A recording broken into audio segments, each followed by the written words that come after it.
Bapak Ibu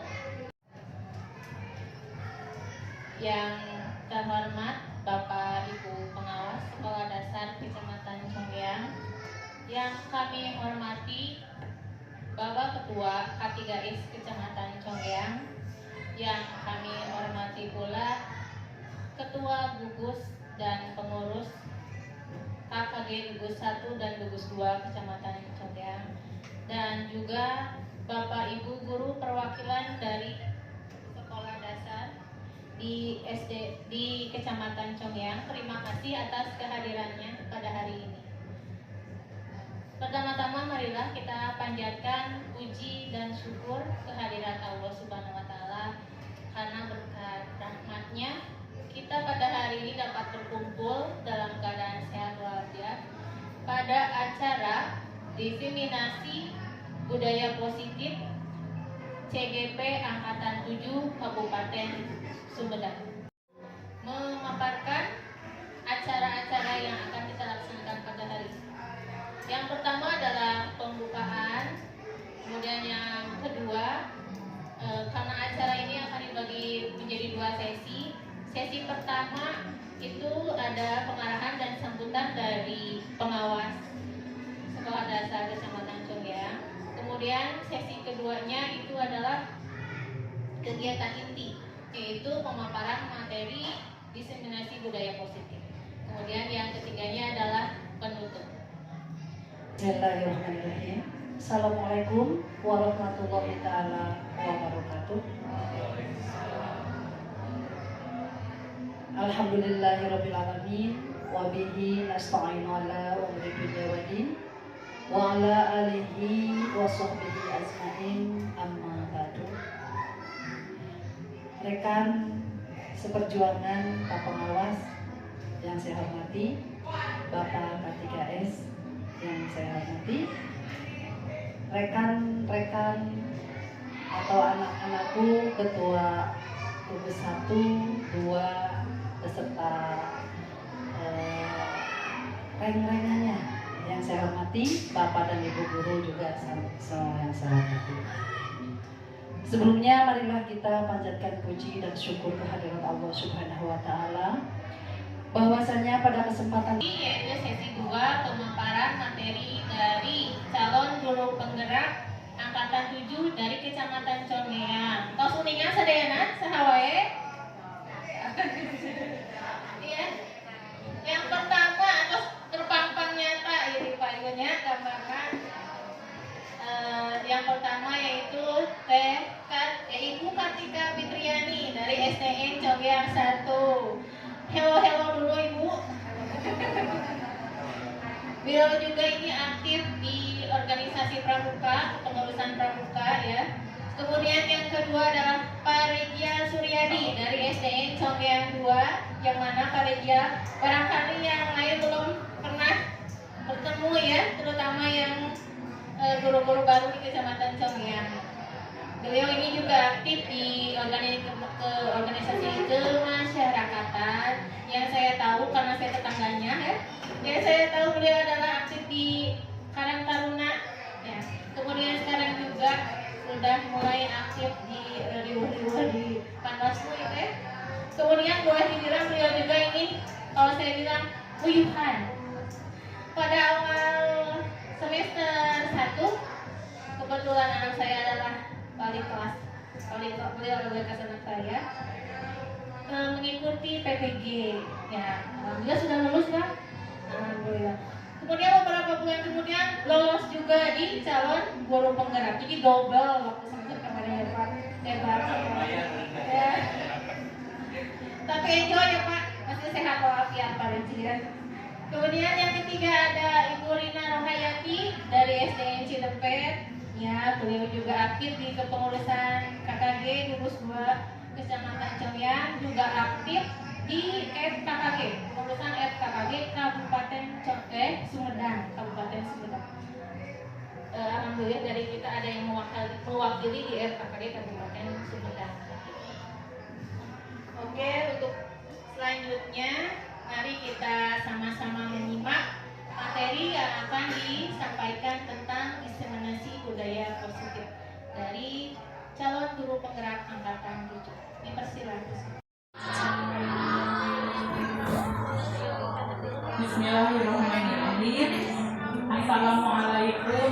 warahmatullahi wabarakatuh.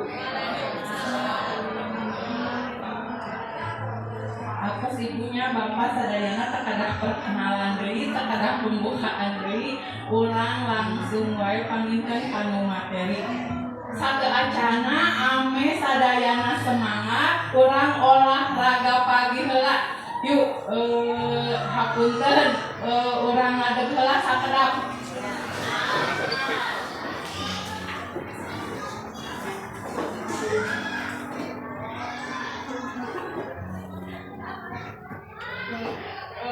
Olahraga pagi ya Bapak Ibu semuanya. Kita Brian Kim. Tangannya yang sebelah kanan dibuka, yang sebelah kiri cukup telunjuknya saja. Dalam hitungan ketiga, si tangan berubah. Pernah kan Ibu? Ya, maksudnya pindah itu. Jadi yang itu, kalau yang ini dari satu, ini satu dua. Ini Bu,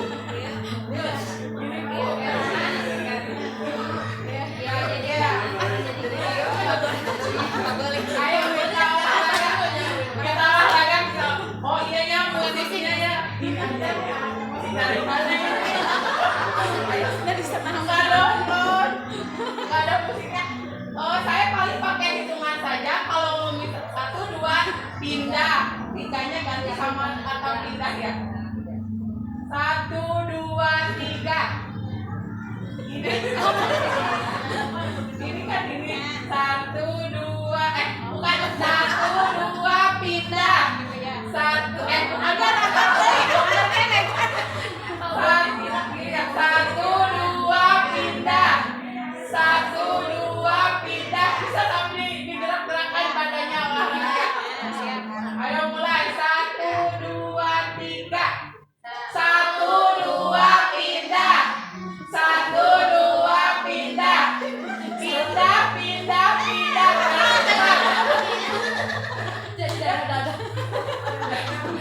Ya, agak pertama pelan-pelan dulu, selanjutnya ada agak cepat. Yuk. 1, 2 pindah. 1, 2 pindah. 1, 2 pindah. Pindah.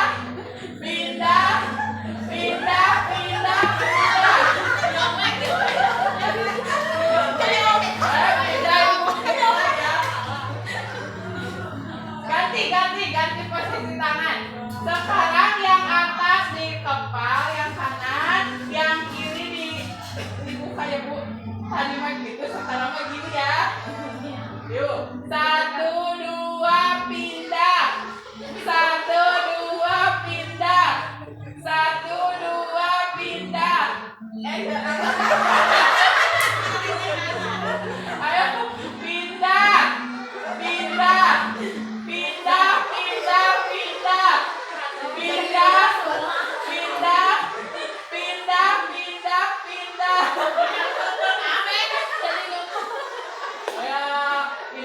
Sebagai pemanasan aja ya.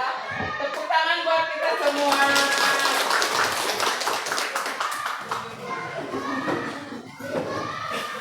Materi yang pertama yaitu tentang disiplin positif dan nilai kebajikan universal.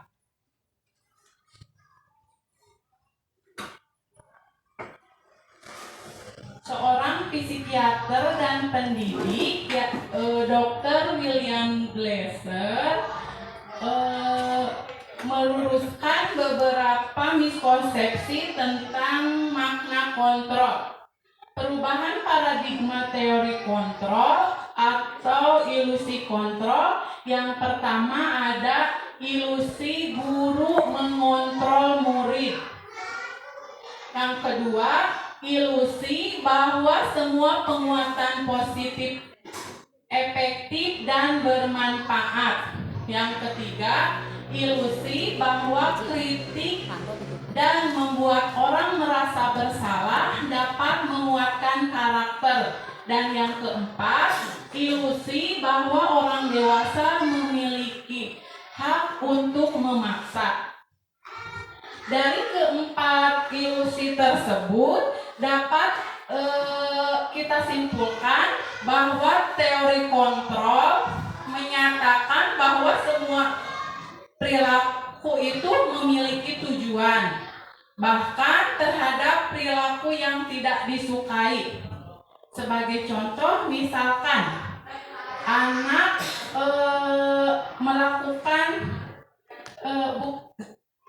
bukan pelanggaran sih, misalkan di kelas ada anak yang saat pembelajaran di kelas, misalkan kita kan menginginkan anak itu, misalkan pada saat kita menerangkan materi, kita menginginkan anak tersebut memperhatikan kita, ya Bu ya. Nah, misalkan ada salah satu anak yang tidak memperhatikan saat pembelajaran, saat kita menyampaikan materi. Nah, di sana kita jangan langsung bukan menyalahkan. Jadi kita kan otomatis tidak suka ya. Pastilah ada rasa tidak suka atau merasa gimana ya terhadap anak itu. Nah, di sini kita jangan dulu mengecap atau menilai anak itu nakal atau gimana lah ya Bu, jangan. Nah, pasti si anak itu mempunyai alasan mengapa misalkan mereka tidak memperhatikan kita. Jadi kita jangan langsung mengecap anak itu nakal atau gimana ya Bu, tapi karena kita harus mengontrol. Tadi kan ada ilusi guru mengontrol murid, terus ilusi bahwa semua penguatan positif efektif dan bermanfaat. Jadi jangan langsung mengecap tindakan anak itu jelek Pak ya, tapi kita harus menanyakan dulu kenapa si anak itu melakukan hal tersebut, mungkin seperti itu. Penguatan positif dan rujukan menjadi salah satu cara yang dapat digunakan guru untuk dapat membiasakan budaya positif murid.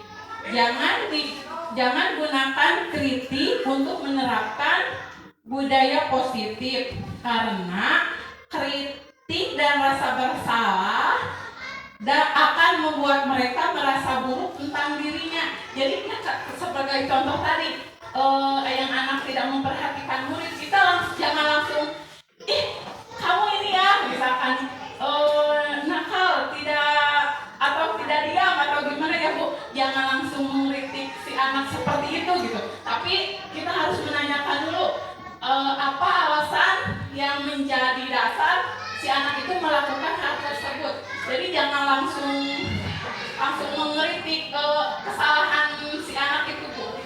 Nah, selanjutnya tentang apakah makna kata disiplin. Konsep disiplin positif yang merupakan unsur utama dalam terwujudnya budaya positif yang kita cita-citakan di sekolah kita. Lalu kebanyakan guru akan menghubungkan kata disiplin dengan tata tertib, teratur, dan kepatuhan pada peraturan. Jadi kan apa sih disiplin itu? Yang Bapak Ibu ketahui, arti disiplin itu apa? Harus taat kan? Harus patuh ya. Ya emang kebanyakan kita kan disiplin itu emang selalu menghubungkan dengan tata tertib, teratur, kepatuhan, dan peraturan tadi. Kata disiplin juga sering dihubungkan dengan hukuman. Padahal itu sungguh berbeda, karena belajar tentang disiplin positif tidak harus memberikan hukuman. Justru itu adalah salah satu alternatif terakhir dan kalau perlu tidak digunakan sama sekali. Jadi kita jangan langsung menghukum si anak, si bocah. Kalau bisa jangan melakukan atau suatu hukuman. Kalau bisa hukuman itu ditiadakan. Kalau bukan kepaksa sih. Jadi hukuman itu sebagai alternatif terakhir lah. Kalau bisa mah jangan sampai kita menghukum siswa seperti itu. Jadi sebagai pendidik, tujuan kita adalah menciptakan anak-anak yang memiliki disiplin diri sehingga mereka bisa berperilaku dengan mengacu pada nilai-nilai kebajikan universal yang memiliki motivasi intrinsik, motivasi yang ada di dalam dirinya, bukan ekstrinsik.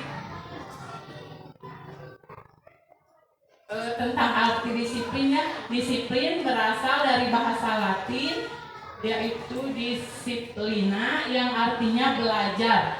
Kata disiplin juga berasal dari akar kata yang sama dengan disiplin atau murid pengikut. Untuk menjadi seorang murid atau pengikut, seseorang harus paham betul alasan mengapa mereka mengikuti suatu aliran atau ajaran tertentu, sehingga motivasi yang terbangun adalah motivasi intrinsik, bukan ekstrinsik yang sedang tadi saya jelaskan.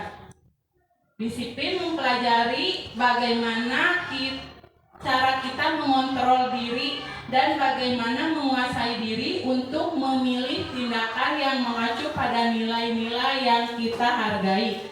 Jadi penanaman disiplin itu harus ada dalam dirinya sendiri ya Bu ya, jangan paksaan lah, jangan kita yang jadi harus timbul, harus bisa menimbulkan rasa disiplinnya dari dalam dirinya sendiri.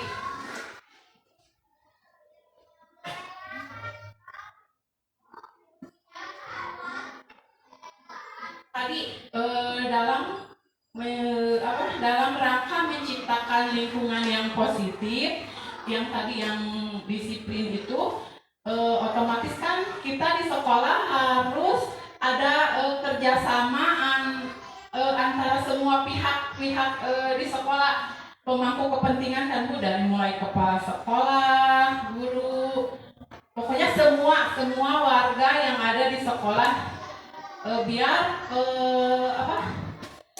disiplin positif tadi benar-benar terlaksana dengan baik. Jangan kalau misalkan hanya kita sendiri yang menanamkan disiplin tanpa ada kerjasama dengan guru lain atau kepala sekolah atau dengan siswa itu sendiri,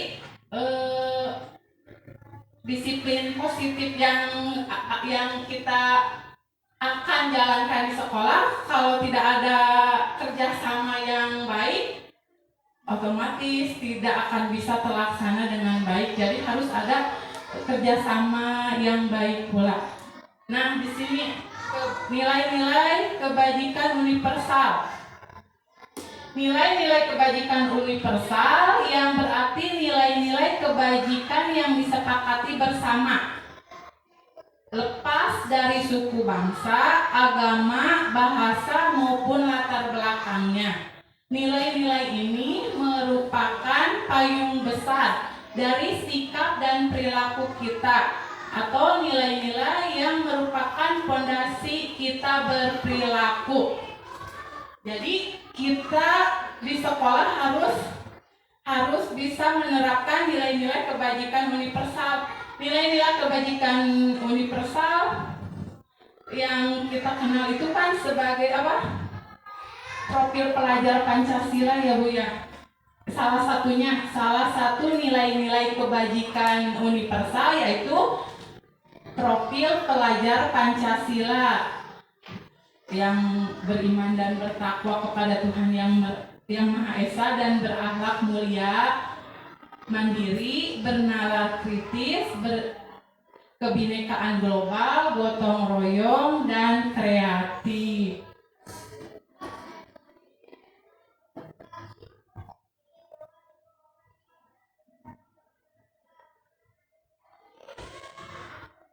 Selanjutnya teori motivasi, hukuman, penghargaan, dan restitusi.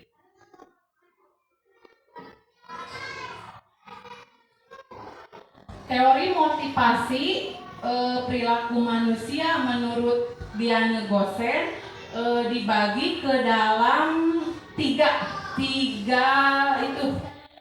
jenis, yaitu untuk menghindari ketidaknyamanan hukuman. Untuk menghindari ketidaknyamanan hukuman itu termasuk ke motivasi eksternal. Yang kedua, untuk mendapatkan imbalan atau penghargaan dari orang lain.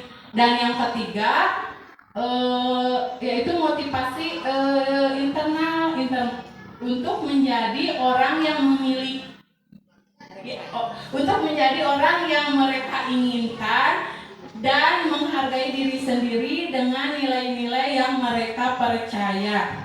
Motivasi pertama yang eksternal, Bu, yang pertama dan kedua itu merupakan motivasi sesaat.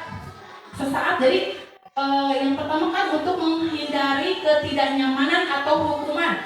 Jadi kan kita melakukan misalkan sesuatu karena takut ada hukuman. Jadi kan otomatis itu mah kita melaksanakan sesuatu itu ya sesaat karena takut dihukum, misalkan karena ada kita takut dihukum, jadi ayolah misalkan kita lakukan itu.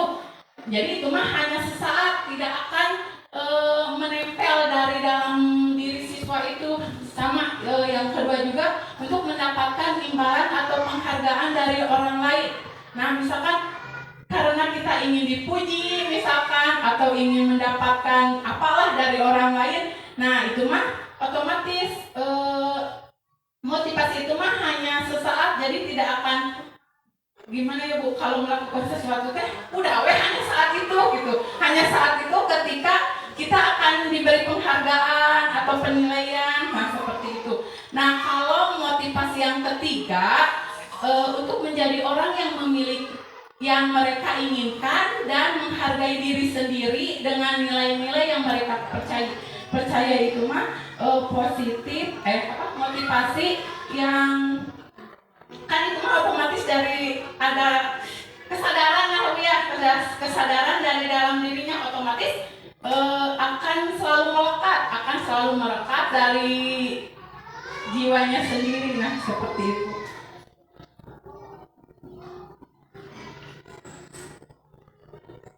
Nah sekarang saat siswa melakukan kesalahan, apa yang akan terjadi?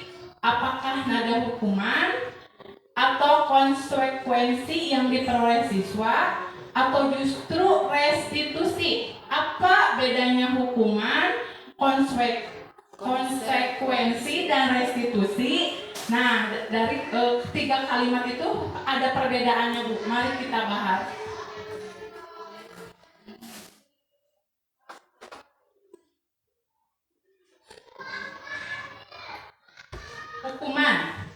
Hukuman itu bersifat tidak terencana atau tiba-tiba. Anak atau murid tidak tahu apa yang akan terjadi dan tidak dilibatkan. Hukuman bersifat satu arah dari pihak guru yang memberikan, dan murid hanya menerima suatu hukuman tanpa melalui suatu kesepakatan atau penghargaan dari pihak guru, baik sebelum atau sesudahnya. Hukuman yang diberikan bisa berupa fisik maupun psikis. Murid atau anak disakiti oleh suatu perbuatan atau kata-kata. Yang kedua tadi konsekuensi. Sudah terencana atau sudah disepakati, sudah dibahas dan disetujui oleh guru dan murid. Umumnya bentuk-bentuk konsekuensi dibuat oleh pihak guru atau sekolah dan murid sudah mengetahui sebelumnya konsekuensi yang akan diterima bila ada pelanggaran. Yang ketiga, restitusi. Restitusi itu suatu proses menciptakan kondisi bagi murid untuk memperbaiki kesalahan mereka sehingga mereka bisa kembali pada kelompok mereka dengan karakter yang lebih kuat. Jadi ada perbedaan. Kalau hukuman mah misalkan kita langsung menghukum ya tadi, misalkan anak melakukan kesalahan, misalkan membuang sampah tidak pada tempatnya. Nah, hukuman maka otomatis kalau kita misalkan melihat seorang anak yang membuang sampah sembarangan, kita otomatis kan refleks, Bu, kamu membuang sampah sembarangan, ayo misalkan langsung pungut sampah ya misalkan langsung dihukum, kita misalkan memberikan hukuman apa gitu ya, kan otomatis itu mah hukuman mah langsung. Nah, kalau konsekuensinya mah, otomatis tadi kan sudah terencana dan sudah disepakati oleh sekolah, misalkan konsekuensi, misalkan siswa yang datang terlambat, misalkan konsekuensinya harus apa, misalkan itu mah jadi sudah terencana konsekuensi mah. Nah, kalau restitusi mah misalkan ada anak yang membuang sampah tadi sembarangan, jadi kita tidak langsung memberi hukuman atau memberikan konsekuensi, tapi kita mengajak ngobrol dulu si anak terlebih dahulu. Kenapa sih nak kamu membuang sampah sembarangan? Jadi ada alasannya. Jadi kita ingin mengetahui kenapa alasan si anak kenapa bisa membuang sampah sembarangan. Nah, jadi dari ketiga kata ini ada perbedaan kan, Bu. Kalau hukuman kan tadi kita otomatis menghukum si anak itu secara spontan. Kalau konsekuensi makan sudah ada kesepakatan antar yang dibuat oleh guru atau sekolah. Nah, kalau restitusi mah jadi kita memperbaiki lah, Bu, ada dulu ngobrol. Jadi kita memperbaiki perilaku si anak yang salah tadi, terus kita menanyakan alasannya. Nah, seperti itu, alasan mengapa anak melakukan hal itu, hal yang dilarang. Jadi kita ada ngobrolnya dulu dengan si anak, tidak langsung menghukum.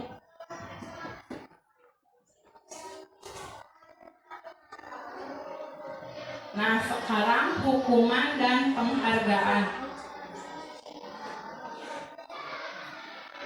Penghargaan dan hukuman adalah cara-cara mengontrol perilaku seseorang yang menghancurkan potensi untuk pembelajaran yang sesungguhnya.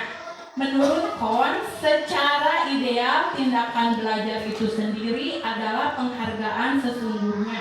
Jadi hukuman dan penghargaan itu sama ya, Bu ya, sama merupakan tadi cara mengontrol perilaku seseorang yang menghancurkan potensi si anak. Tadi kan kita jangan langsung menghukum. Terus sebenarnya penghargaan juga sebenarnya kurang tepat sih, Bu. Nanti kita bahas ada.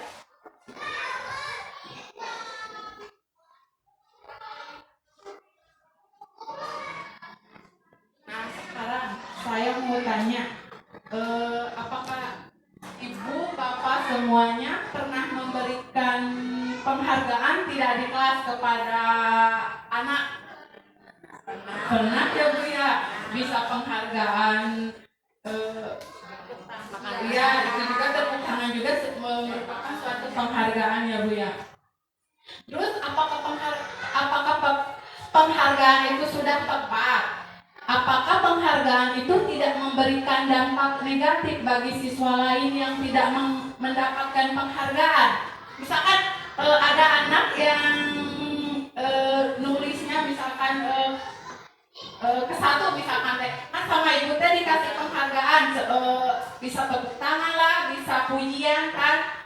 Nah, apakah penghargaan itu tidak merusak mental yang teman yang tidak mendapatkan penghargaan?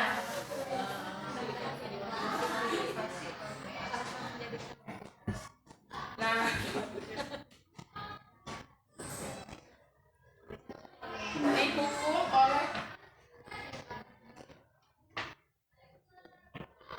dihukum oleh penghargaan. Sebenarnya penghargaan itu pengaruh jangka pendek dan jangka panjang. Penghargaan tidak efektif, penghargaan merusak hubungan ya Bu ya.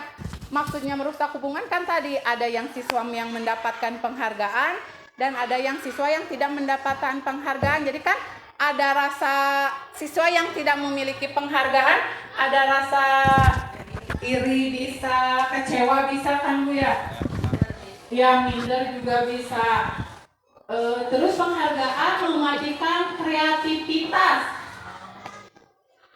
Misalkan kan ada siswa yang tadi misalkan ranking 1 ya Bu ya. Siswa yang ranking 1 misalkan mendapat penghargaan apa gitu, misalkan piagam misalkan atau piala, kan otomatis siswa yang tidak masuk ranking biasa sebenarnya sih ada yang bisa memotivasi, tapi kan ada juga sebagian siswa yang merasa gimana ya Bu? Drop.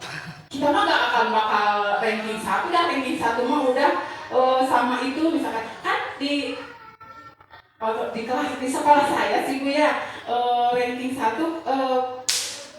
bukan kebanyakan, jadi dari kelas 1 ranking 1 teh si A, ranking 2 dari di kelas 2 masih tetap si A, kelas 3 masih tetap si A, sampai kelas 6 bahkan masih tetap si anak si A itu. Jadi kan otomatis siswa yang lainnya kan merasa kreatif, udah kowe dengan udah pasti dia lagi. Nah pasti ada bahasa seperti itu Bu.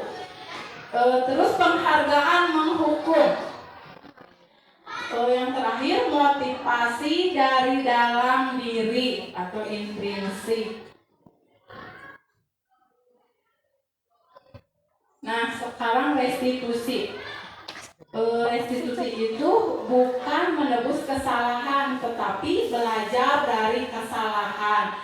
Jadi kan tadi restitusi itu ada dulu percakapan ya Bu ya, percakapan antara si murid dengan guru tadi, percakapan si murid yang melakukan kesalahan. Nah, di sana bukan untuk menebus kesalahan, tetapi belajar dari kesalahan. Kita kan menanyakan, kenapa kamu melakukan itu?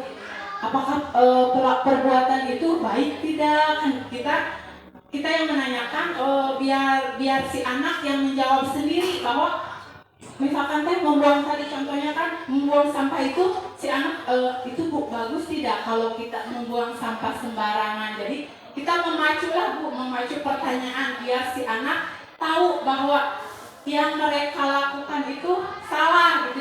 Jadi jangan sampai kan tadi motivasi saya Bu yang tadi yang 3 itu. Jadi jangan sampai mereka memperbaiki diri atau budaya positif tadi itu jangan sampai karena terpaksa, tapi harus ada dalam dirinya sendiri. Setelah kita mengajak ngobrol anak dengan restitusi ini, otomatis kan si anak, oh iya ya Bu, membuang sampah itu membuang sampah sembarangan itu tidak baik. Jadi biarkanlah mereka mengetahui kesalahannya sendiri, jangan sampai tadi kita langsung menghukumnya. Jadi biarkan si anak beritu sendiri Bu,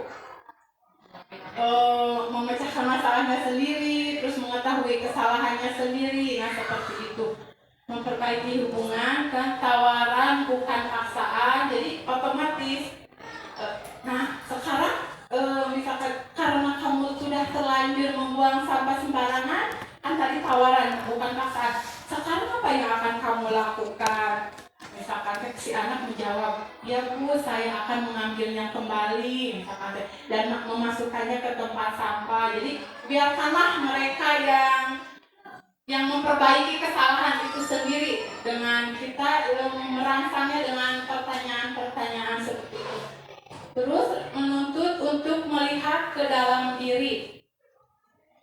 Sudah, ya tadi kan sudah benarkah yang saya lakukan itu? Biarkan kan anak mengetahui jadi kesalahannya itu, terus memperbaikinya kembali, terus mencari kebutuhan dasar yang mendasari tindakan, fokus pada karakter, penguatan, fokus pada solusi, dan mengembalikan murid yang berbuat salah pada kelompoknya. Jadi mengembalikanlah kepada kebenaran atas tindakan yang dia lakukan gitu. Misalkan yang tadi yang membuang sampah sembarangan seperti itu.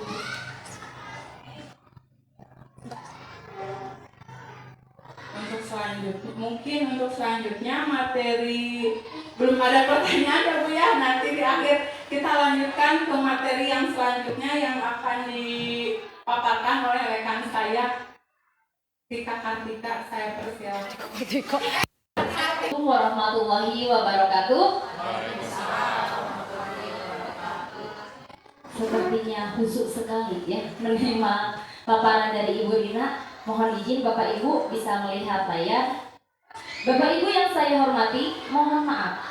Sebelum memulai materi selanjutnya, saya akan mengadakan tes terlebih dahulu. Barusan Bapak Ibu sudah menyimak tentang disiplin, kebijakan universal, apalagi hubungan, restitusi. Hafal? Ingat artinya? Lanjut. Apakah Bapak Ibu sudah siap mengikuti tes? Siap-siap siap, perlu siap wayahnya. Baik Bapak Ibu, tenang, tesnya tidak perlu menggunakan kertas, tidak perlu menggunakan laptop, jadi tidak perlu pasang kacamata. Tinggal lihat ke layar. Sebutkan warna pada tulisan yang Bapak Ibu lihat. Saya minta Bapak Ibu untuk menjawab langsung serempak. Ketika ada tulisannya, Bapak Ibu silakan langsung sebutkan, jangan menunggu instruksi dari saya. Paham? Paham? Tidak perlu mengacungkan tangan. Jadi untuk semuanya langsung. Ya. Bisa? Bisa diikuti? Baik.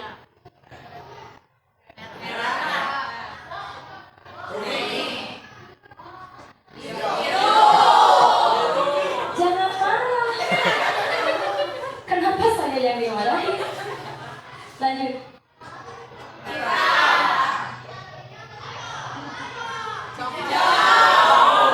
Cokidau. Cokidau. Baik Bapak Ibu, selamat bagi Bapak Ibu yang sudah menjawab warna dengan benar. Berarti Bapak Ibu masih berkonsentrasi dan tidak buta warna. Terus untuk Bapak Ibu yang membaca tulisannya tadi yang jawab cok hijau,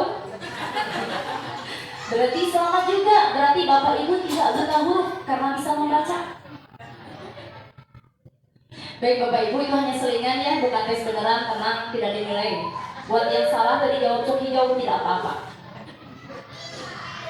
Baik, untuk saya sekarang saya akan memaparkan materi tentang keyakinan kelas. Pernahkah Bapak Ibu mendengar tentang keyakinan kelas? Baik. Selain peraturan di sekolah, pernahkah Bapak Ibu membuat peraturan yang hanya berlaku di kelas yang Bapak Ibu ampuh? Ini wali kelas semua kan? Ya. Pernahkah Bapak Ibu membuat aturan yang hanya berlaku di kelas yang Bapak Ibu ampuh? Pernah? Pernah. Adakah yang masih ingat aturan yang pernah dibuat? Apa? Bisa disebutkan satu? Satu saja. Terapkan di kelas kalau setiap pulang sekolah kursi harus dinaikkan ke atas. Terima kasih. Berarti aturannya setiap pulang sekolah siswa harus menaikkan kursi ke atas meja, gitu. Bukan atas genting, bukan atas meja. Baik, itu salah satu aturannya yang bisa aja misalkan siswa boleh minum di kelas, Masuk kelas 15 menit sebelum belajar dimulai. Tidak boleh main HP di kelas karena sekarang sudah banyak yang bawa HP ya. Terus melaksanakan piket pagi saat istirahat dan saat pulang sekolah. Oke, saya ingin bertanya, siapakah yang membuat aturan tadi? Ketika Bapak Ibu di kelas membuat aturan, itu siapa yang membuatnya? Apakah guru?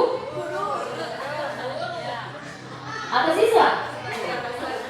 Atau pasang bareng guru sama siswa? Ada yang guru saja dipaksakan mau tidak mau ikut aturan saya gitu ya. Oke, lanjut. Baik Bapak Ibu, sebenarnya kesepakatan kelas ini sudah kita pakai dari sejak lama, hanya istilahnya saja yang belum kita terapkan. Kita cuma mengenal bahwa itu namanya adalah aturan di kelas seperti itu. Jadi intinya kesepakatan kelas ini merupakan aturan yang hanya berlaku di regional itu saja, tidak keluar. Jadi kalau misalkan kita mengampuni kelas 5, ya sudah kelas 5 saja dan tahun itu saja. Tahun depan ketika kelas 4 itu naik ke kelas 5, belum tentu aturannya sama ya. Jadi bisa berubah aturannya tergantung siswanya.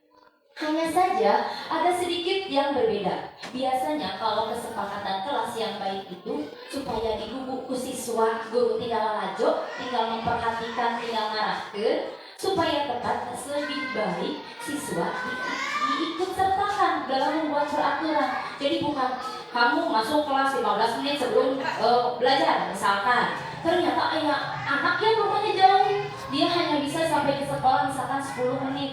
Semakin pagi susah berangkatnya misalnya. Jadi dia pasti berkeberatan. Beranikah dia bilang? Tidak. Kalau guru bilang mau tidak mau aja 15 menit harus masuk, dia pasti bilang iya, balikin kesiangan.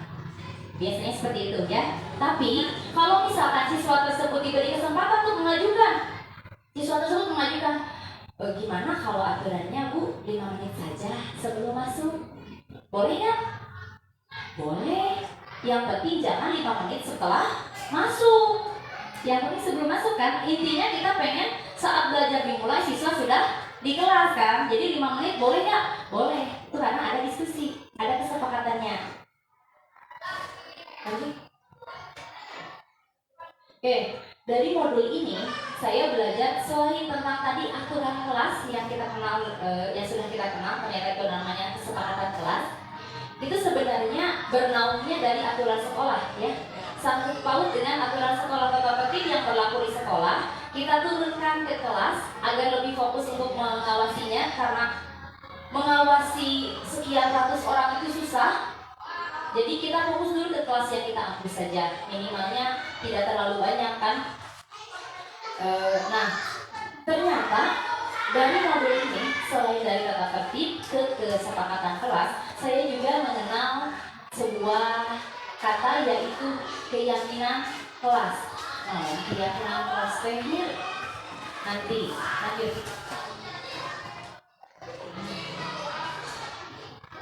Oke, Bapak Ibu tadi sudah mendengar tentang kebajikan universal.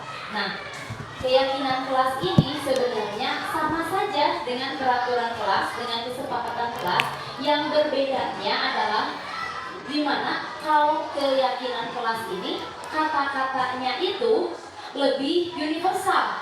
Jadi kata-katanya kalau misalkan kita di keyakinan kelas, kalian masuk ke kelas 15 menit sebelum belajar dimulai. Nah, kalau di keyakinan kelas berarti dia harus berdisiplin. Jadi katanya lebih singkat supaya mudah diingat oleh siswa, seperti itu. Perbedaannya sebenarnya tidak terlalu banyak dan tahapannya pun bisa nyambung dari ke pembuatan kesepakatan kelas.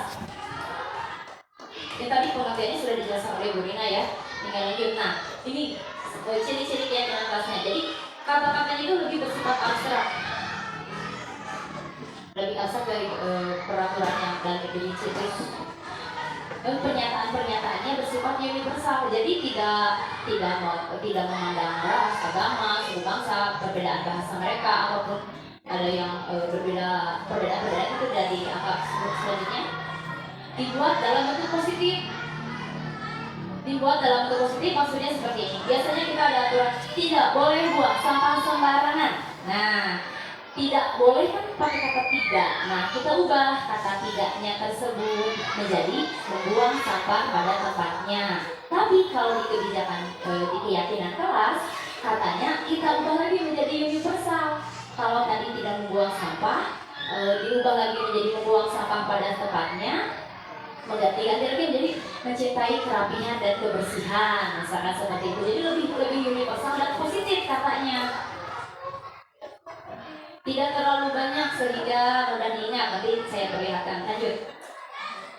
Nah, semua warga kelas ikut berkontribusi. Tadi yang saya sampaikan. Jadi bukan hanya dari kata kita, sanes cek guru, sanes, tapi cek kelas, gitu ya.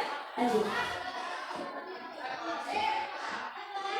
Oke, nilai-nilai kebajikan universal tadi banyak. Tadi sudah diulas oleh Bu Rina sedikit tentang profil pelajar Pancasila. Saya juga akan mengulas sedikit dan memperdalam tentang profil pelajar Pancasila. Di profil pelajar Pancasila kita memiliki beberapa aspek, yaitu yang pertama, beriman dan bertakwa kepada Tuhan Yang Maha Esa. Ini dapat dimasukkan ke dalam kebijakan universal. Maaf, dalam keyakinan kelas. Nah, yang disangkut pautkannya itu bisa di akhlak agama. Akhlak agama itu lebih kepada hubungan manusia dengan Allah. Jadi hubungan anak dengan Allah, misalkan tentang sholatnya, apanya gitu. Jadi lebih menekankan ke sana. Kemudian akhlak pribadi tentang dirinya sendiri, misalkan kita ajarkan wajib mandi sebelum ke sekolah, ya wajib lah, pakai bau gitu ya. Nah, kemudian akhlak manusia dengan manusia. Kalau hubungan dengan manusia itu lebih kepada manusia saling menghormati, saling menyayangi, seperti itu. Kemudian dengan alam, misalkan menjaga kebersihan, menyiram tanaman, seperti itu. Yang terakhir terhadap negara. Biasanya kalau kita pagi-pagi ada yang menyanyikan lagu nasional, seperti itu. Kemudian di yang mandiri itu contohnya itu tentang pemahaman diri dan situasi. Jadi lebih kepada diri sendiri ya kalau mandiri itu. Lanjut, Reni. Nah, bergotong royong terkait dengan kolaborasi, kepedulian, berbagi. Lanjut. Bernalar kritis seperti itu. Kreatif. Dan yang terakhir berkebinekaan global. Nah, profil pelajar Pancasila ini yang berwarna birunya ini bisa kita terapkan, masukkan kata-katanya di dalam kata-kata kesepakatan kelas, keyakinan kelas, mohon maaf. Kata-katanya di keyakinan kelas, jadi lebih global. Sebenarnya kalau kita melihat kan tadi disebutkan bahwa keyakinan kelas itu sebenarnya abstrak. Kalau untuk kelas 1 agak pusing ya kalau menghafalkan, harus misalkan bergotong royong. Kayaknya lebih enak kalau saling tolong-menolong gitu ya. Nah, ada salah satu alternatif karena ini kan keyakinan kelas itu aturan yang tersirat dan tersurat. Jadi ditulis juga, diingat juga. Kenapa sedikit? Supaya mudah diingat. Namun ketika siswa ternyata kurang mampu menangkapnya, tentu akan kesulitan ya. Jadi kita tetap dampingi keyakinan kelas dengan kesepakatan kelas. Jadi kalau misalkan dipampang keyakinan kelas, dampingilah oleh kesepakatan kelas. Ini contoh kegiatan penyusunan keyakinan kelas. Nah, ini kebetulan ini yang sekarang yang semester 2 Bapak Ibu, karena saya selalu memperbaharui aturan di kelas. Jadi setiap semester itu saya tanyakan anak tuh pengennya apa aturannya, supaya siapa yang tahu semester kemarin sudah tidak berlaku lagi, zaman aja berubah, saya aturan sudah berubah seperti itu ya. Jadi harus terima apa usulan dari mereka. Kebetulan mereka pengen ada perubahan. Nah, di sini saya memberikan sebuah stick note kepada setiap anak. Kebetulan di kelas saya ada 19 anak. Saya berikan satu orang satu stick note dan silahkan tulis aturan yang kalian inginkan, bukan aturan yang ada di sekolah, aturan yang kalian inginkan berlaku di kelas. Tentunya Bapak Ibu harus mengarahkan aturan yang ditulis usahakan yang positif. Mungkin nanti akan ada aturannya, harus ada jam kos. Biasanya anak-anak yang sudah kelas tinggi sudah mulai berani seperti itu. Nah, tapi nanti tenang, biarkan saja dulu mereka menuliskan. Nanti kan akan ada kesepakatan yang selanjutnya. Lanjut. Nah, setelah mereka menulis, semuanya menempel. Teknisnya boleh dititik, boleh ditempelkan masing-masing, tapi mereka lebih pengen berjalan sendiri. menempelkan masing-masing. Mereka mengajukan usulannya masing-masing terus ditempel. Nah, ini kebetulan setelah semuanya tertulis di terpampang di papan tulis, karena tulisannya kecil, kalau menggunakan kenapa tidak menggunakan layar seperti ini?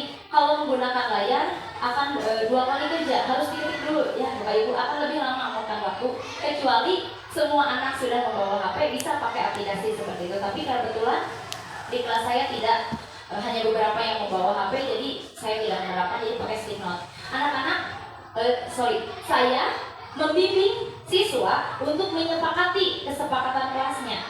Membimbingnya seperti apa? Kita bacakan satu-satu. Kalau misalkan peraturannya ada yang sama, berarti tinggal di anulir ya, sudah ada gitu aturannya. Nah, kalau ada, misalkan tadi berangkat sekolah, masuk ke kelas 10 menit sebelum jam pelajaran dimulai. Kita tanya anak-anak semuanya, sepakat tidak? Seperti itu. Itu kan yang mengajukan satu orang, tapi yang menyepakati semuanya.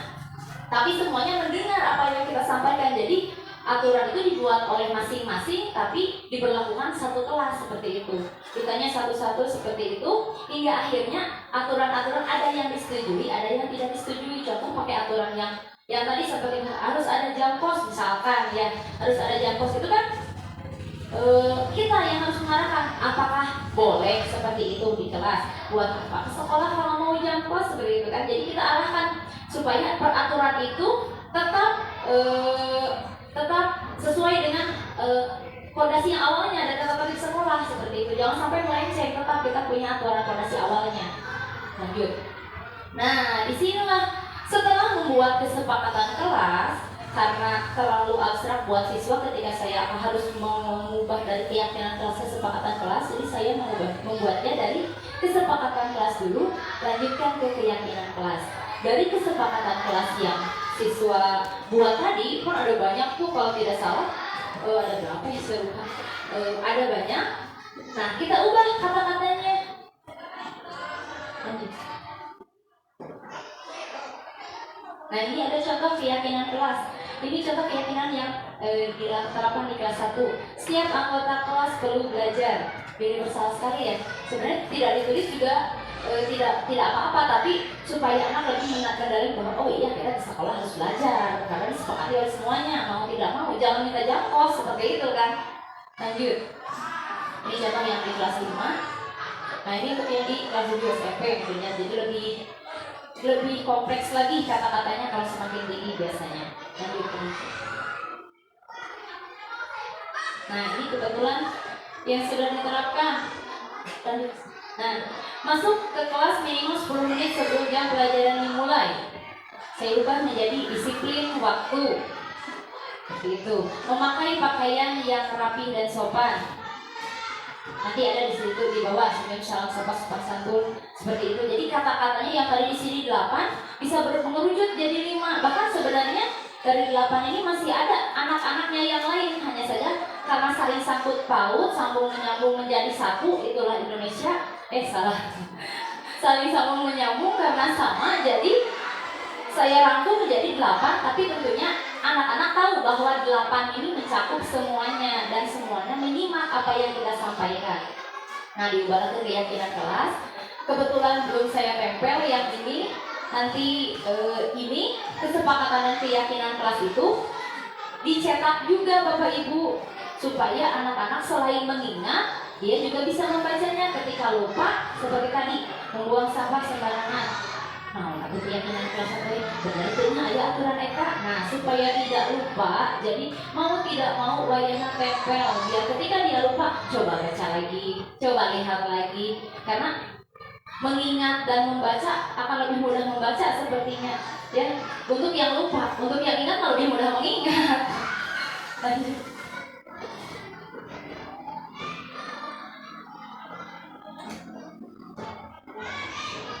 Baik, yang selanjutnya yaitu kebutuhan dasar manusia dan dunia berkualitas. Nah, Bapak Ibu, tadi yang Ibu Rina sampaikan bahwa setiap anak itu melakukan sesuatu itu pasti ada alasannya. Baik ataupun buruk perilakunya, dia pasti punya alasan. Apapun itu alasannya, baik positif ataupun negatif, alasannya tetap dia pasti punya alasan.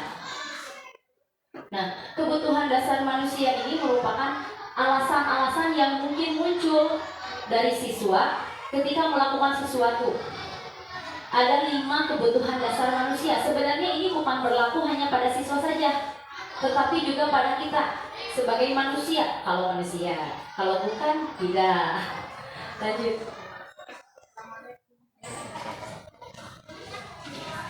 Kebutuhan yang pertama adalah kebutuhan bertahan hidup. Oke, Bapak Ibu butuh rumah? Saya tidak jual. Bapak Ibu butuh makan? Mohon maaf tidak ada.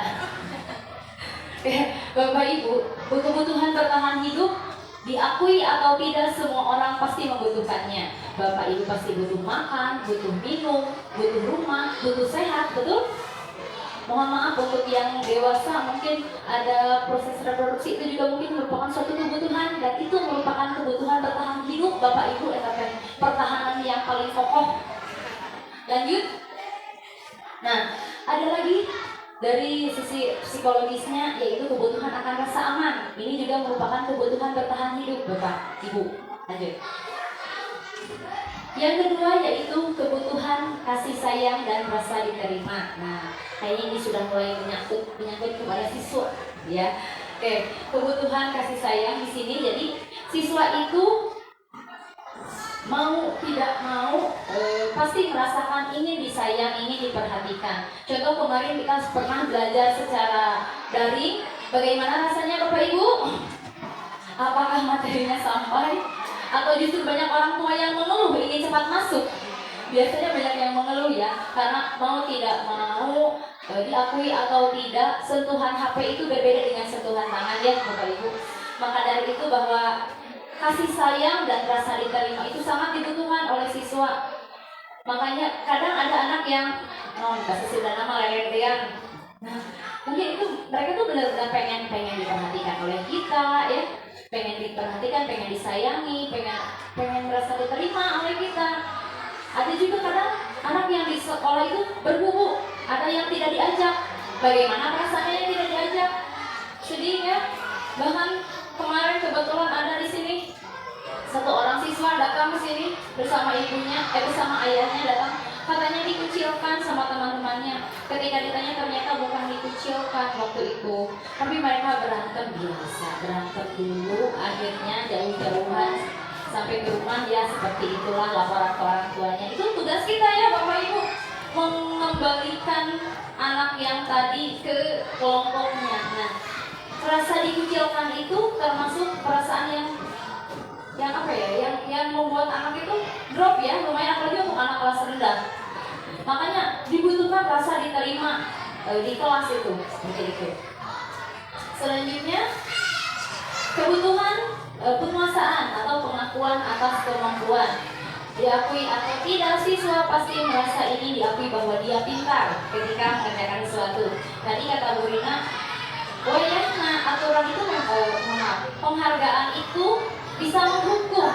Benar, ketika ada siswa maju ke depan kelas, dia bisa mengerjakan lebih dulu, pasti dia mengharapkan dia dapat pujian. Betul? Tapi siswa yang lain di belakang, ketika dia dipuji, yang lain bilang, ih siapa dulu. Betul? Nah, Bapak Ibu kita harus menggali hal tersebut, tapi kita juga harus mengorbitir apa yang diinginkan siswa yang di depan. Bagaimanakah caranya Bapak Ibu dalam memberikan penilaian penghargaan kepada setiap orang? Saya pelajari kemarin bahwa kita harus memberikan penghargaan terhadap kelebihan masing-masing. Kita sadari bahwa setiap siswa itu unik, setiap siswa itu punya kemampuan. Ada siswa yang jago di matematika, tapi dia rendah di seni. Ada siswa yang jago di seni, tapi rendah di matematika. Misalkan ada siswa yang ranking 1, ada siswa yang ranking 19. Disayang karena 19 siswa. Apakah artinya yang 1 itu pintar banget, yang 19 itu bodoh banget? Enggak. Kita lihat apakah dia punya kelebihan. Nah, salah satu caranya kita bisa memberikan penghargaan. Tadi dikatakan saat kenaikan kelas biasanya dikasih penghargaan piagam kepada peringkat 1, 2, 3. Biasanya sampai sana 4, 5, 6 tidak, karena hadiahnya tidak cukup. Betul? Oke. Nah, Kita sebagai wali kelas bisa berkreasi, bisa kreatif. Caranya setiap siswa, kebetulan saya bisa melakukan penilaian antar siswa. Kita buat siswa menilai satu sama lain. Misalkan Ibu Rika ini jagonya misalkan di nyanyi, saya kasih penghargaan Ibu Rika sebagai si jago menyanyi. Ibu Yeye misalkan jagonya dia di matematika, tulis Ibu Yeye si jago berhitung misalkan. Berbeda kan, tapi dua-duanya mendapatkan penghargaan, mendapatkan, dia tetap diakui, merasa diakui. Nah seperti itu salah satu caranya Bapak Ibu. Selanjutnya kebutuhan akan kebebasan atau kebutuhan akan pilihan. Yang ini sebenarnya satu paut dengan yang tadi, yang membuat kesepakatan kelas. Ketika siswa diberikan pilihan, ketika siswa diberikan kesempatan untuk mengajukan pertanyaan, dia akan lebih merasa terhargai.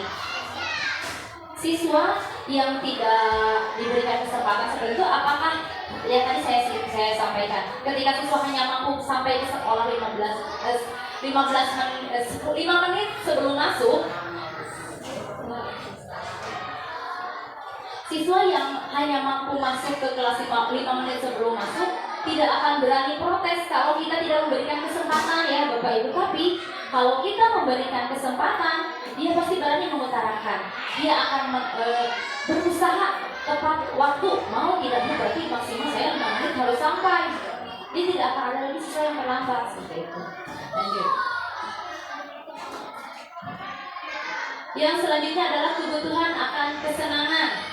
Bapak Ibu kebetulan di sini semuanya guru SD. Saya ingin bertanya, siswa lebih senang kita menjelaskan materi atau lebih senang pada jam istirahat? Istirahat bagi harewos. Istirahat kenapa? Kenapa? Bebas, bisa main. Bolehkah kalau misalkan kita rubah? Kalau di kelas kita buat siswa bermain saja, boleh? Boleh? Anak mayo, boleh tidak? Boleh tidak? Kalau full bermain mungkin tidak boleh ya, karena materinya yang akan disampaikan di mana. Nah, tapi kita bisa mengemas materi yang kita sampaikan melalui bentuk permainan. Tidak harus melulu dari awal sampai akhir, karena tidak semua materi bisa dipermainkan. Bisa dibuat permainan. Tidak semua materi bisa dibuat permainan, tapi kita bisa menyisipkan. Seperti tadi, Ibu Rina joget-joget, itu juga lumayan membuat siswa kembali fokus ya, yang asalnya, wah main bola tuh. Tapi setelah masuk, dia ada main lagi, fokus lagi, belajar lagi. Terus ketika muak lagi, misalkan kasih lagi apa gitu. Jadi bisa dipakai keselingan-selingan seperti itu. Oke, Bapak Ibu mungkin yang dapat saya sampaikan hanya sekian. Mohon maaf apabila ada salah kata. Wabillahi taufiq wal hidayah. Wassalamualaikum warahmatullahi wabarakatuh.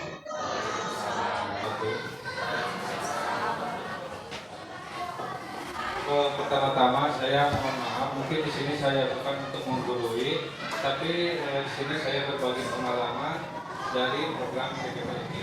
Tapi sebelum materi, saya adakan tes terlebih dahulu seperti tes taktika, tapi tesnya tidak terlalu rumit. Tesnya itu berupa konsentrasi, jadi kita harus mendengarkan apa yang saya ucapkan. Jadi tolong sebutkan apa yang saya ucapkan. Tesnya seperti ini. Ini 1. Yang ini 2. Kalau ini 3. Ulangi ya. Ini 1. Kalau ini 2. Kalau yang ini 3. Sudah tahu kata-katanya? Ini 1. Kalau ini 2. Kalau yang ini 3. Nah, kita coba tes dulu. Ini 1. Kalau ini 2. Ini 1. Ada yang kurang konsentrasi ya? Ini berapa? 1. Kalau ini 2. Kalau yang ini 3. Kalau yang ini 3. Masih ada yang kurang konsentrasi. Ulangi sekali lagi ya. Ini 1. Kalau yang ini 3. Berapa ini? Ya. Ulangi sekali lagi. Kalau ini? Kayaknya semua konsentrasi ya. Kita masuk ke materi selanjutnya. Di sini saya akan membahas tingkat 5 posisi kontrol. Tadi sebelumnya kan Kapten Kartika membahas tentang keyakinan kelas. Tapi untuk melakukannya itu kita akan mengontrol siswa itu untuk melakukan keyakinannya. Nah sebelum itu, di sini ada 5 posisi kontrol yang harus kita ketahui.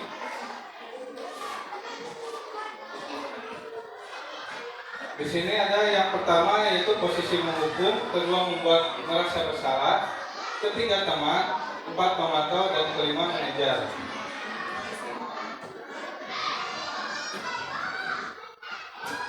Nah, pada posisi menghukum, tadi yang dikatakan Teh Rina kan, jadi si guru itu tidak tahu ada apa, tidak mau tahu alasan siswa itu berbuat salah, tapi dia langsung menghukum anak tersebut, baik secara fisik maupun verbal. Nah, dampak pada anak tersebut dapat menimbulkan menjadi pendiam atau bahkan dendam kepada guru tersebut.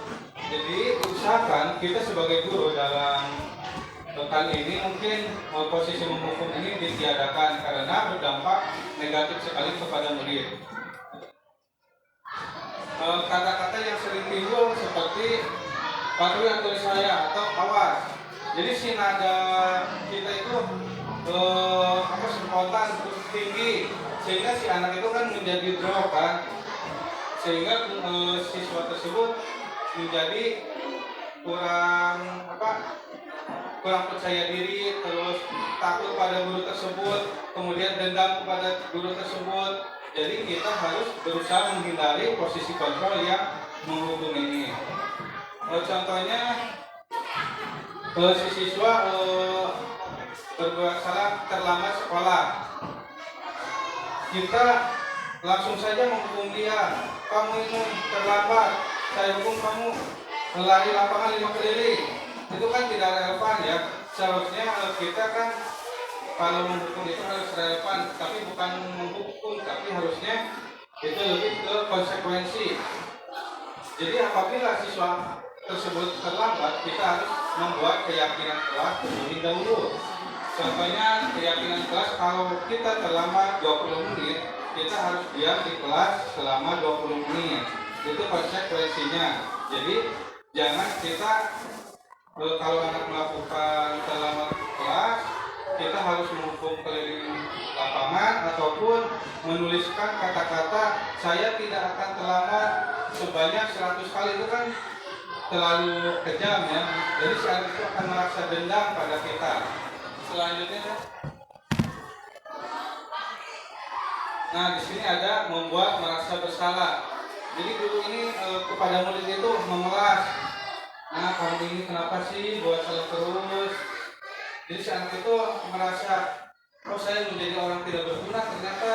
Jadi memelas itu ternyata salah. Jadi si anak itu merasa rendah diri, kemudian timbul merasa bersalah. Mungkin kata-kata yang sering keluar di situ ada berapa kali Bapak harus memberitahu kamu. Jadi si nada-nada kita itu rendah. Jadi si anak itu mungkin merasa bersalah, jadi percaya dirinya akan hilang. Kemudian selanjutnya, nah posisi kontrol teman. Nah contohnya anak itu melakukan kesalahan yang tadi aja yang terlambat ke kelas. Ya udah, nah gak apa-apa, ibu atau bapak tidak menyalahkan kamu. Ya udah, tenang ya, ibu gak akan hukum kamu, tapi jangan mengulangi lagi. Tapi kita terus membela si anak itu, sehingga si anak itu menjadi merasa gak apa-apa lah melakukan kesalahan juga. Entar juga ibunya atau bapaknya pasti memaafkan, tidak ada hukuman. Mungkin dampak positifnya bagus ya. Jadi si anak dan kita itu akan lebih chemistry-nya dekat. Tapi kalau dia melakukan kesalahan terus kita bela terus menerus, mungkin dampak negatifnya dia akan ketergantungan kepada orang lain, tidak percaya diri, kemudian kata-kata yang sering timbul, ayolah bantu demi Bapak, jangan gitu lagi, tapi tidak ada konsekuensinya, sehingga setelah itu nggak apa-apa lah. Dan juga si ibu atau si bapak itu pasti maafin, jadi mengulangi lagi. Nah mungkin yang posisi kontrol selanjutnya yaitu pemantau. Pemantau ini mungkin lebih ke si guru itu yang menaati peraturan di kelas saja. Contohnya kalau terlambat datang ke sekolah 20 menit, kamu harus diam di kelas 20 menit tanpa ada alasan. Mungkin bagus karena kita sudah memiliki kesepakatan, tapi mungkin si anak itu tidak bermakna buat anak. Yang penting menaati peraturan, gak bakal dihukum. Jadi yang tadi kata Kevina harus menimbulkan motivasi intrinsik dari dalam diri, sehingga kalau pemantau ini hanya motivasi dan ekstrinsik, jadi mungkin kurang tepat ya. Nah yang diharapkan yaitu posisi kontrol yang kelima, yaitu manajer.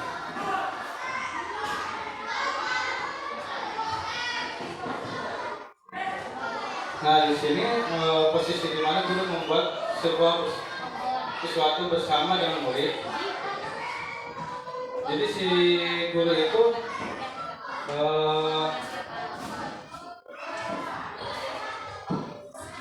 membuat solusi dengan siswa tersebut secara diskusi.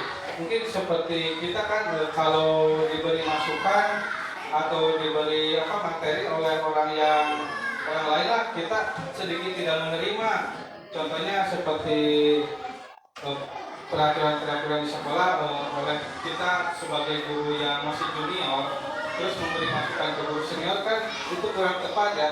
Seharusnya kita itu lebih baik kita memberi pertanyaan, Bu, bagaimana solusinya? Jadi kita harus kesepakatan bersama.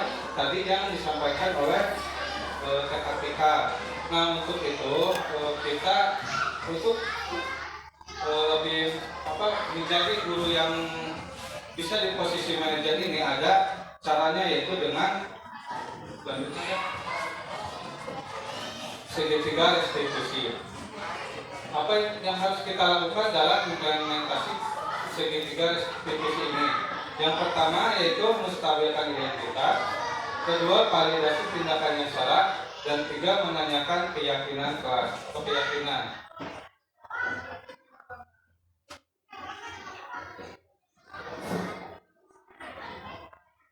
Nah, menstabilkan identitas ini yaitu mengubah identitas anak dari yang gagal karena melakukan kesalahan menjadi orang yang sukses.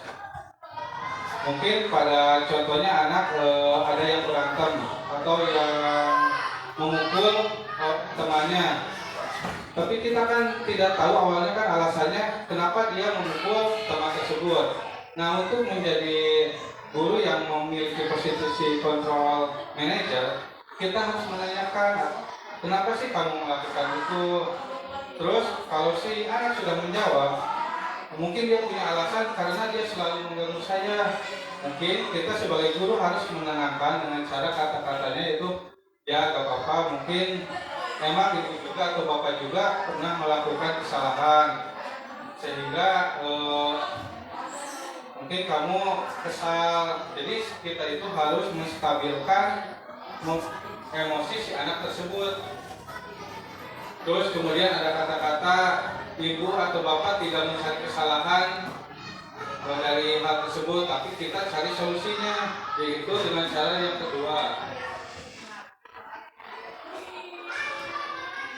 validasi tindakan yang salah. Nah dalam restitusi guru harus memahami alasan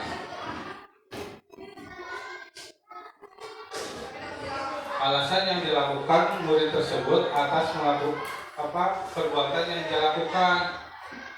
Mungkin kita harus coba, kalau kamu tidak berantem dengan teman kamu, mungkin ada solusi lain. Jadi kita harus membuat siswa tersebut yang berpikir agar dia tidak melakukan kesalahan tersebut lagi. Jadi bukan kita, kamu ini harus gini. Jadi harus dia yang timbul dari timbul dari dalam dirinya agar dia termotivasi secara intrinsik. Jadi kita tidak mungkin kita bisa membantunya. Contohnya si murid itu, ya Bu, saya melakukan kesalahan itu atau Pak, karena tadi si A memukul saya duluan. Nah, coba kamu cari solusi yang lebih baik, jangan memukul dia lagi, kira-kira apa. Jadi kita harus menanyakan kepada siswa tersebut apa solusi terbaik agar tidak menjadi timbul masalah lagi. Kemudian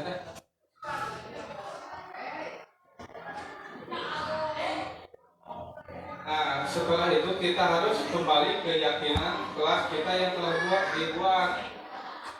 Kepada mungkin kita bisa tanyakan kepada murid apa yang kita percaya sebagai kelas atau keluarga, terus apa nilai-nilai umum yang kita telah sepakati yang mungkin tadi kita jelaskan. Jadi kita harus kembali kepada keyakinan kelas. Jadi untuk mengaplikasikan ini kita harus membuat keyakinan kelas terlebih dahulu.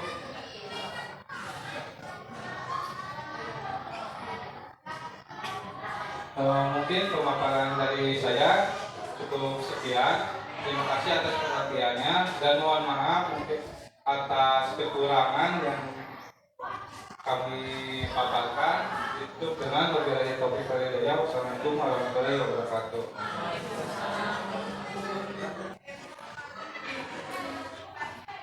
Baik Bapak Ibu, penyampaian materi dari 3 pemateri telah disampaikan. Barangkali ada yang ingin bertanya atau ada yang penasaran ingin ditanyakan, saya persilakan.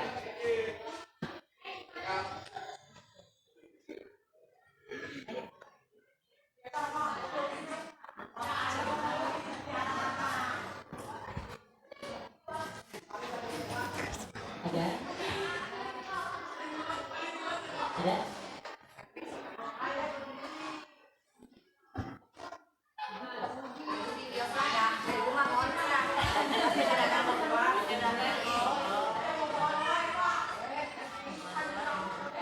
Bismillahirrahmanirrahim. Assalamualaikum warahmatullahi wabarakatuh. Biasanya aku bahasa Sunda we. Menikah tos pisan. Naon anu dipaparkeun ibu bapak. Kahartos mung pangitan anu kealaman ku ibu anu atos kealaman we. Apa namanya?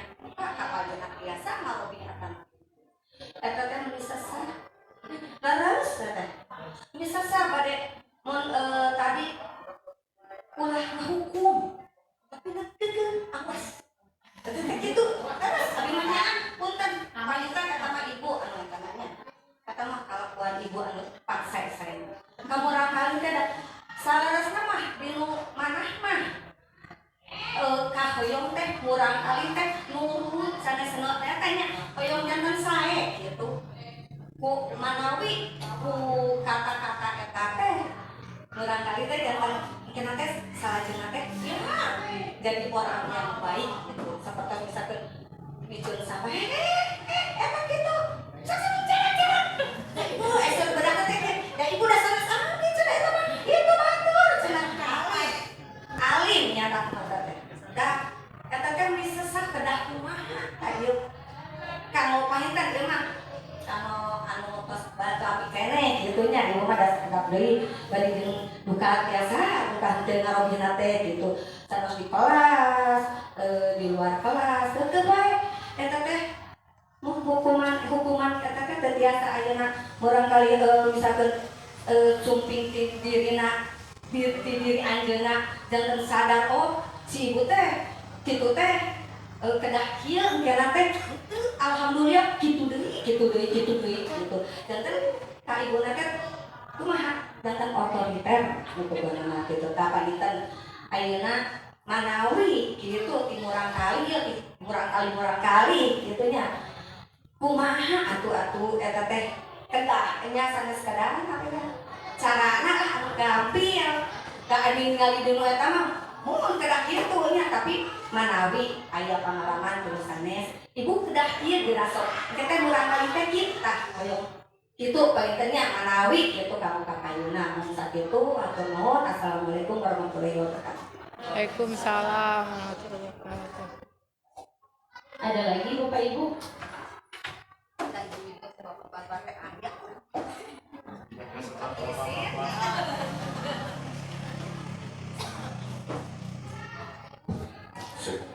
Bismillahirrahmanirrahim.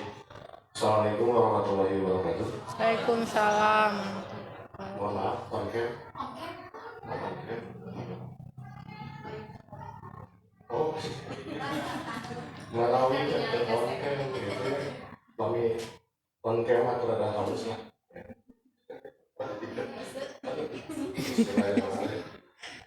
Bapak Ibu saudara semuanya ya, mohon maaf karena saya masih newbie, masih baru di SD. Saya juga masih meraba-raba bagaimana cara mengajar yang baik dan benar di sekolah dasar, karena mungkin sebagian dari Bapak Ibu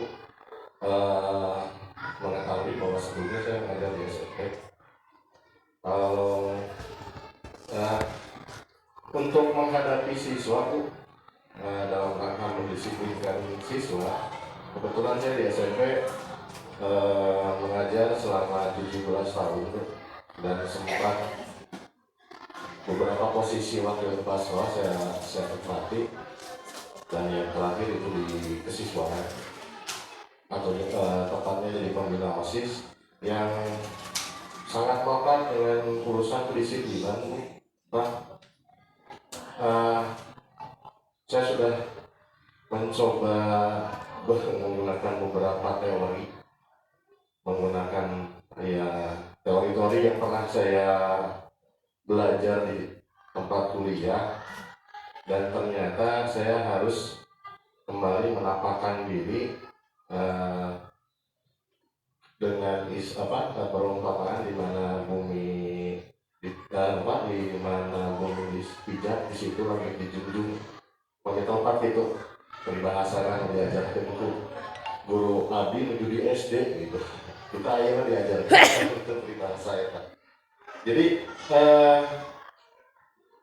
ternyata saya harus kembali lagi menggunakan prinsip dasar pendidikan di Indonesia, Bu, di mana menggunakan slogan ingat sosum tulodo maju mengkaso tuturingan kayaknya, di mana kita di depan harus memberi contoh, di tengah kita harus memberikan motivasi, dan di belakang kita harus memberikan dorongan. Dan itu yang diterapkan saya waktu saya ngajar di SMP. Saya pernah jadi guru kelas, Pak, Bu, guru galak disebutnya gitu. Cuman ada positif, ada negatifnya, Bu. Yang saya rasakan anak ketika saya jadi guru galak, saya bermain peran ketika di SMP, Bu, ngajar di SMP. Jadi guru galak, jadi guru mager, dan sekarang di SD saya jadi guru sangat mager. Saya merem, Bu, karena saya tahu kondisi kejiwaan mental anak SMP seperti apa, SD seperti apa. Nggak mungkin saya memotot ke anak SD, apalagi ke kelas rendah, gitu ya, ke kelas rendah.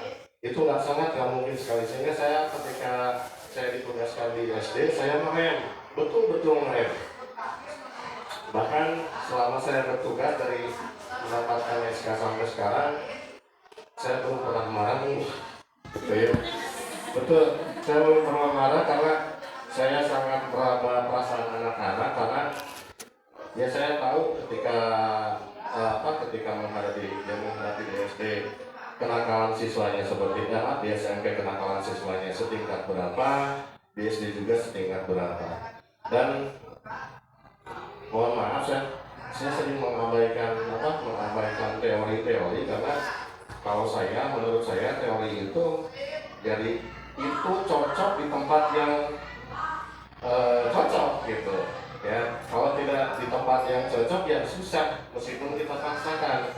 Jadi menurut saya pribadi itu tergantung kita jiwa ke orang tuaan kita menghadapi siswa itu seperti apa ya. Bahkan seperti apa yang saya lakukan sekarang di satuan pendidikan saya juga masih meraba-raba, masih melihat contoh dari senior-senior saya, dan saya sering sharing dengan guru senior yang di luar satuan pendidikan saya, bagaimana sih cara ngajar yang benar, karena tanpa saya mencari itu jarang yang mau mengajarkan, Pak. Ya, jarang mau mengajarkan dengan istilah isian senang. Abdi masih kena diajar, padahal semuanya itu kita semuanya belajar, Pak, Bu, ya. Kita tidak akan pernah berhenti belajar sampai kita berhenti bernapas. Semuanya tetap harus belajar, harus menyesuaikan diri. Karena apa? Pengalaman saya, setiap tingkatan itu, setiap periode itu, atau setiap angkatan saya menyebutnya, setiap angkatan itu beda angkatan, beda karakter anak itu. Bagaimana kita harus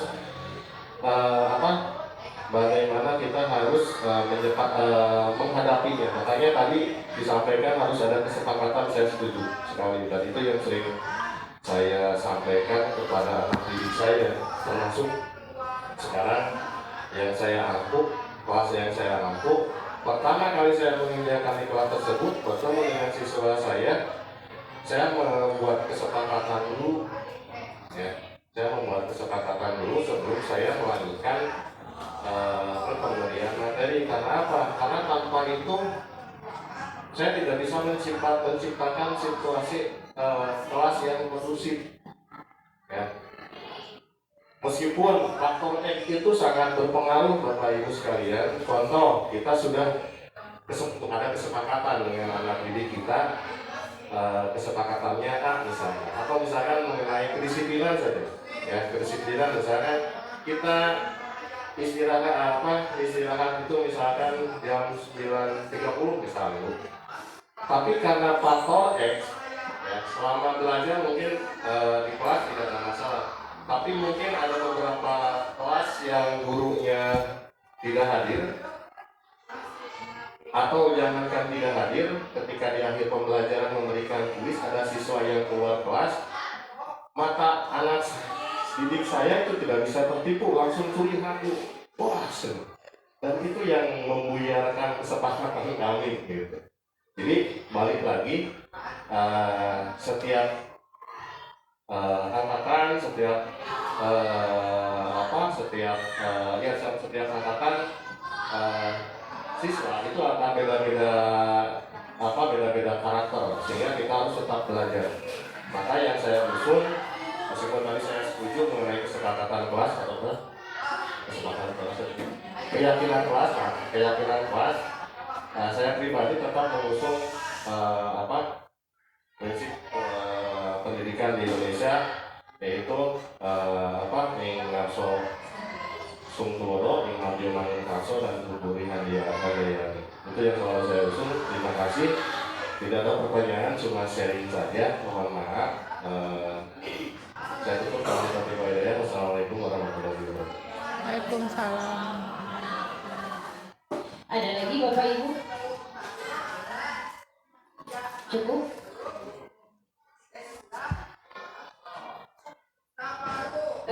Akan dijawab oleh Rizia terlebih dahulu.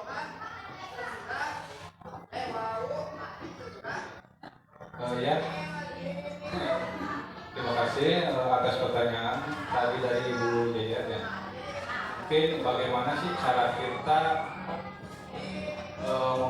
mengontrolnya, ya Bu? Mungkin kita harus membuat keyakinan kelas terlebih dahulu. Tapi dalam keyakinan kelas tersebut bukan kita hanya membuat saja, tapi kita harus memberi makna dari keyakinan kelas tersebut. Contohnya tadi kan ada jagalah kebersihan lingkungan sekolah. Nah, kita ke anak itu harus sampaikan bagaimana caranya, terus apa konsekuensinya. Jadi bukan hanya kita membuat keyakinan kelas tersebut saja, tapi keyakinan kelas yang kita sepakati dengan murid itu, si murid itu harus tahu makna dan konsekuensi dari keyakinan kelas tersebut. Contohnya yang tadi menjaga lingkungan sekolah agar tetap bersih.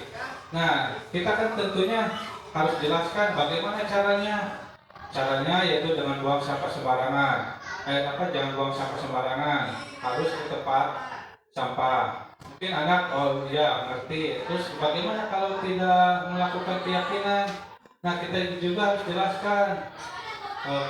Kalau tidak melakukan keyakinan tersebut, mungkin akan bukan dihukum ya. Jadi konsekuensinya harus membuang sampah dari tempat sampah ke pembuangan akhir atau gimana itu. Terus kemudian apa sih manfaat dari keyakinan kelas yang menjaga lingkungan itu? Nah, kita juga harus menjelaskan apa manfaatnya, terus dampak positifnya, dampak negatif kepada siswa tersebut. Jadi mungkin masukan dari saya atau saran dari saya untuk membuat keyakinan kelas itu bukan hanya membuat kemudian ditulis dan ditempel, tapi kita sebagai guru dan anak juga harus mengerti makna dari setiap keyakinan kelas tersebut. Walaupun keyakinan kelas tersebut tidak banyak, tapi dalam satu keyakinan kelas tersebut harus mencakup beberapa aspek sehingga siswa tersebut, oh ternyata kalau kita menjaga kebersihan akan seperti ini. Jadi diharapkannya Bu, di saya juga mungkin kalau menerapkan, emang jujur saya juga belum maksimal dalam penerapannya, tapi kita sebagai guru harus berusaha agar siswa tersebut menyadari apa manfaat dalam kita membuat keyakinan kelas tersebut. Mungkin demikian Bu, kalau ada tambahan.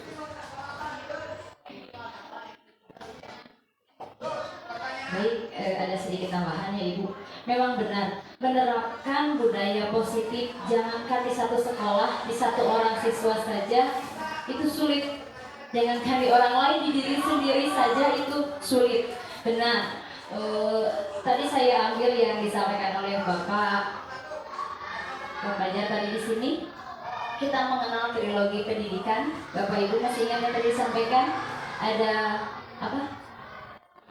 Ingat sosok tulodo, ing madia mangun karso, tuturi handayani. Itu harus selalu diterapkan, benar Bapak Ibu. Nah, dalam budaya positif itu juga harus kita terapkan. Mengapa demikian? Saat kita menyuruh siswa jangan buang sampah sembarangan, ketika kita hanya menyampaikan itu saja tanpa memberikan contoh, kitanya justru tetap aja buang sampah sembarangan. Apakah anak akan menuruti kita? Tidak, tentunya. Maka dari itu kita harus memberikan contoh, mengingatkan, dan membiasakan. Anak kadang membuang sampah sembarangan itu bukan berarti ketika lewat celung gitu ya. Kadang di kolong meja, betul. Untuk siswa itu biasanya simpan. Nah, untuk membiasakannya, misalkan kita biasakan setiap pagi sebelum masuk ke materi pembelajaran, anak biasakan cek kolong meja, buang sampah pada tempatnya. Terus diulang sampai akhirnya Bu berenang bosennya, hayo hoe diemutan dilaksanakan, tempo diemutan dilaksanakan. Tapi apakah anak bosan diingatkan? Bosan anak juga. Nyari soal si ibu etama. Kata deui. Tapi justru itu yang kita harapkan. Saat anak terus merasa bosan, di sisi gue tak tiba-tiba. Nah, gitu kan. Jadi jangan pernah lelah untuk memberikan contoh, jangan pernah lelah untuk memberikan peringatan, mengingatkan, dan jangan pernah lelah untuk membiasakan. Saya pernah mendengar di salah satu sekolah di Bekasi, kebetulan rekan CGP saya ada yang di Bekasi. Pada saat diskusi juga ada pertanyaan seperti itu. Karena memang saya merasa sulit membiasakan anak. Taruh sekarang anak kelas 5 yang tadi dia membuang sampah sembarangan. Apakah bisa satu semester dia benar-benar tidak membuang sampah sembarangan? Sulit Bu, benar. Sulit, meskipun ada aturannya dan tertulis di kesepakatan kelas, sulit, benar. Nah, rekan saya yang di sana itu SMP kebetulan ada program apa gitu ya tentang sekolah bersih seperti itu. Dari 3 tahun di SMP ternyata memang tidak mutlak dari kelas 1 dia langsung berhasil. Tidak, kelas 2 masih tidak berhasil. Kelas 3 juga tidak semuanya berhasil, tapi minimalnya ada penanaman, ada yang masuk, ada yang nerap kalau dalam bahasa Sunda. Aturan itu ada yang sampai kepada siswa sehingga budaya positif itu benar-benar muncul dari dalam diri. Nah, kesepakatan kelas yang kita buat itu termasuk salah satu cara untuk menggali supaya dia itu, oh iya, ini aturan yang buat kita. Kalau kita langgar, malu kan kamu yang bikin, bukan ibu yang bikin, gitu kan? Yang membuat kalian, yang mengesahkan kalian. Kita sebagai guru, ibu sebagai itu cuma mengarahkan, menuliskan, menempelkan. Yang menyepakati kalian, yang melaksanakan kalian juga. Jadi terapkan budaya malu kepada siswa. Malu seperti apa? Malu yang tadi saya sampaikan. Malu kamu yang buat aturan, masa kamu yang melanggar? Seperti itu Ibu Bapak. Mudah-mudahan tidak puas dengan jawabannya, agar bisa terus mencari, menggali, mencoba. Kata iklan buat anak jangan coba-coba, tapi ternyata kalau tidak dicoba kita tidak bisa mengetahui hasilnya. Terus mencoba, semoga budaya positif ini bisa diterapkan. Mudah-mudahan semua siswa di Kecamatan Congkeang khususnya bisa menerapkan budaya positif, bisa memiliki profil pelajar Pancasila. Mudah-mudahan, amin. Setidaknya sedikit demi sedikit kita ubah kebiasaan negatif siswa menjadi ke dalam budaya positif.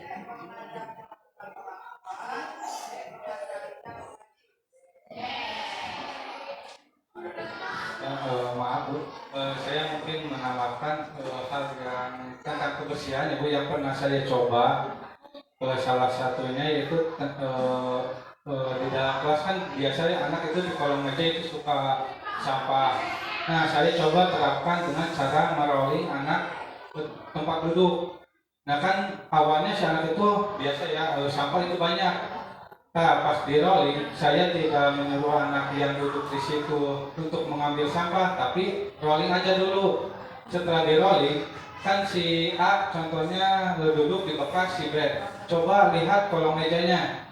Ya kan, jadi, oh ini Pak, sampah mulu. Jadi kan si anak A malu.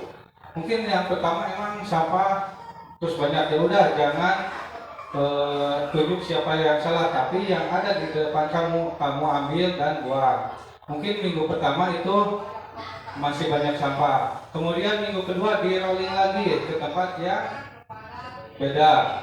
Nah, mungkin ada anak yang sadar, oh ternyata di rolling kan sampah saya malu sama teman yang lain, jadi sehingga ada yang membuang sampah yang tidak dibuang lagi ke kolong, sehingga dia timbul kesadaran. Nah, pas semester ini alhamdulillah Bu, jadi si anak tersebut tidak membuang sampah lagi karena mungkin takut di rolling oleh saya, sehingga nanti malu sama teman yang akan duduk di situ. Mungkin itu salah satu cara atau solusi untuk kebersihan di kelas.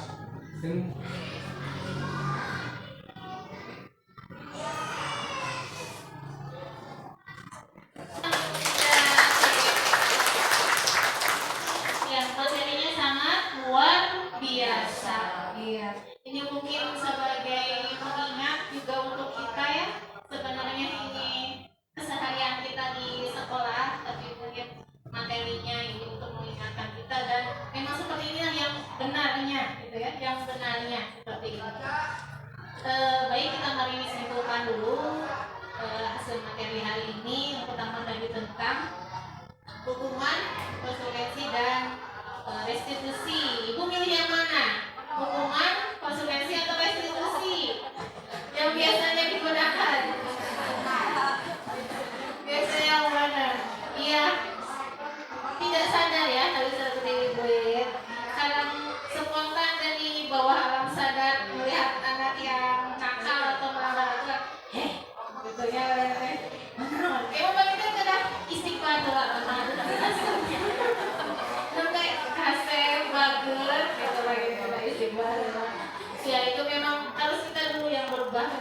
Jantan ayah nama cenah zaman ayah nama sudah tidak anak bukan tidak boleh secara otoriter lagi, tapi apapun kesalahan anak kita harus memvalidasinya dan menyelesaikannya secara berdialog. Tidak langsung otoriter orang anu pada kumaha.